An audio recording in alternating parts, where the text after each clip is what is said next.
জিজ্ঞেস করি তোমাদের নেতারা তোমাদেরকে কি দেয়?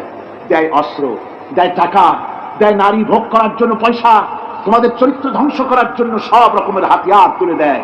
তোমাদের হাতে শোভা পায় কলম, হাতে শোভা পায় খাতা, হাতে শোভা পায় বই। বই খাতা কলমের পরিবর্তে তোমাদের নেতারা তোমাদের হাতে তুলে দেয় স্টেন গান, তুলে দেয় হেরোইন, তুলে দেয় টাকা। এরা তোমাদের নেতা নয়, এরা তোমাদের জীবনের দুশ্মন। কি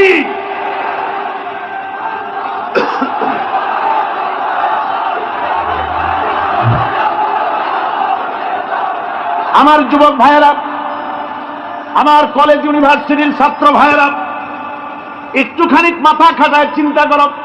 তোমার নেতারা যারা ঢাকা থেকে আসে বা এখানে বাস করে, ওই নেতারা যখন রাজনৈতিক প্রোগ্রাম করতে আসে তখন কি একবারের জন্য তোমাদেরকে বলে, ও ছেলেরা তোমরা কি নামাজ ঠিক মতো পড়ো কিনা?